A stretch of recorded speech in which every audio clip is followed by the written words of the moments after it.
Hello বন্ধুরা, welcome back to my channel Adrija Bengali kitchen.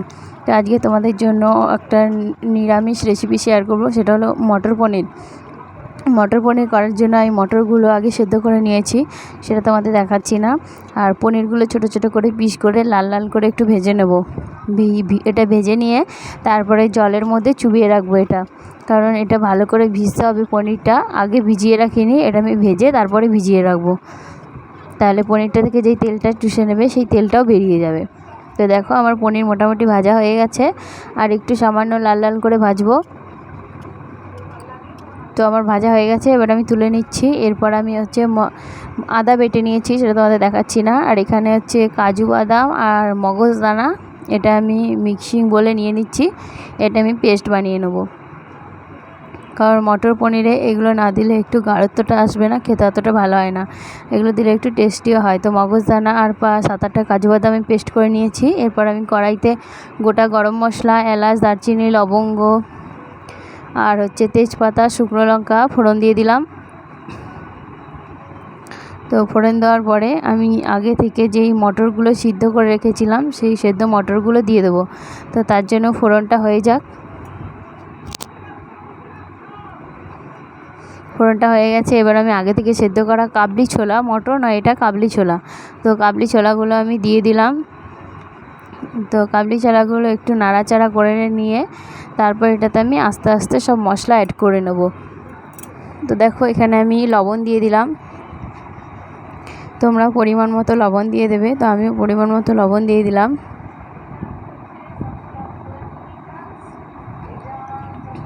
এটা কিন্তু কন্টিনিউ নাড়তেই থাকবে, নাহলে কাবলি ছোলাগুলো একদিকে লাল লাল হয়ে যাবে, একদিকে সাদা সাদা হয়ে যাবে। তো আমি নুন দিয়ে সামান্য একটু নাড়াচাড়া করে নিয়ে এরপর সব মশলাগুলো আমি এক এক করে অ্যাড করে নেব।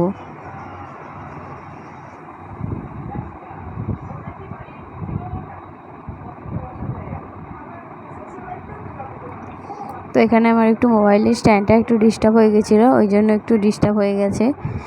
তো কিছু মনে করো না, অ্যাডজাস্ট করে নিও।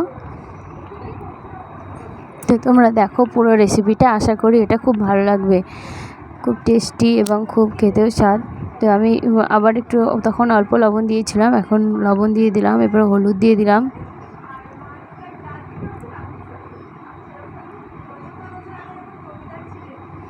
এরপর আমি জিরে গুঁড়ি দিয়ে দিলাম। সব মশলা এক এক করে দেবো, একবার দুবার করে নাড়িয়ে চাড়িয়ে নেব। এরপর আমি পরিমাণ মতো লঙ্কার গুঁড়ি দিয়ে দিলাম।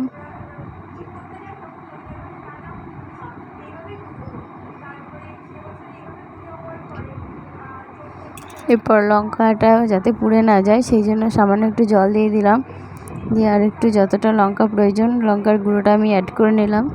তারপর আগে থেকে ভেজে রাখা পনিরগুলো জলে ভিজিয়ে রেখেছিলাম, তো জল থেকে ছাড়িয়ে আমি এরপরে এই পনিরগুলো দিয়ে একটুখানি কষিয়ে নেব। কষিয়ে এর মধ্যে জল দিয়ে দেবো। তো এই যে জল দিয়ে দিলাম। এরপর খুব একটা বেশি জল দেবো না, কারণ এটা জল টানবে কম, কারণ আগে থেকে সব সেদ্ধ করে ভিজিয়ে রাখা, ওই জন্য। তো অল্প জল দেবো। আর এরপর এটা ফুটতে থাকুক, ততক্ষণ একটা কথা বলে রাখি, এই রেসিপিগুলো যদি ভালো লাগে অবশ্যই লাইক, শেয়ার, কমেন্ট করবে। আর চ্যানেলটি সাবস্ক্রাইব করতে ভুলবে না নতুন নতুন রেসিপি পাওয়ার জন্য। তো এই যে আজকে যে পনিরের রেসিপিটা আমি তোমাদের সাথে শেয়ার করছি। তো দেখো আমি আদা বাটা দিয়ে দিয়েছিলাম, সেটা তোমাদের বলিনি। তো আদা বাটা দিয়ে সব একসাথে মশলা কষিয়ে নেবে। কষিয়ে নেওয়ার পর ঝোলটা যখন একটু ফুটে যাবে তখন যেই পেস্ট করে রেখেছিলাম আমি কাজু আর মগজদানা, তো সেটা দিয়ে দিলাম। সেটা দেওয়ার পর দেখো কালারটা একটু ফেড হয়ে গেল, মটর পনিরের কালারটা একটু ফেড হয়ে গেল। তাতে কোনো কিছু হবে না, খুব টেস্টি খেতে লাগবে, খেয়ে দেখো। তো আমি পেস্টটা দিয়ে দিলাম। পেস্টটা দেওয়ার পরে আমি মোটামুটি 5 থেকে 7 মিনিট এটা খুব ভালোভাবে ফুটিয়ে নেব। তো মটর পনির রাইসের সাথে, লুচি, পরোটার সাথে, সব কিছুর সাথে খুব ভালো লাগে, পোলাওয়ের সাথে। তো তোমরা যে কোনো একটা কিছুর সাথে একবার ট্রাই করে দেখো, তোমাদের আশা করি খুব ভালো লাগবে।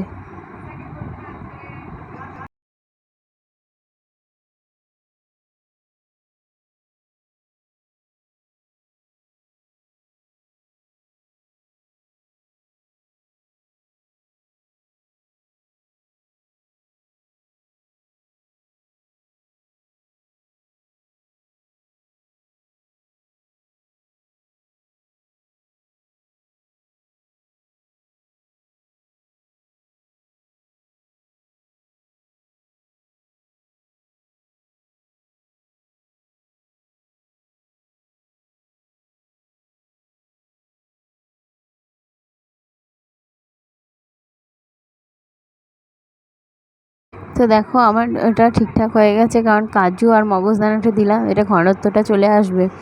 তো এটাতে সামান্য পরিমাণে গরম মশলা তোমরা অ্যাড করতে পারো বা নাও করতে পারো, সেটা তোমাদের একদম নিজস্ব ব্যাপার, তাই বলে দিলাম। এরপর এটা ঝোলটা আরেকটু টেনে গেলে আমার এটা রেডি হয়ে যাবে।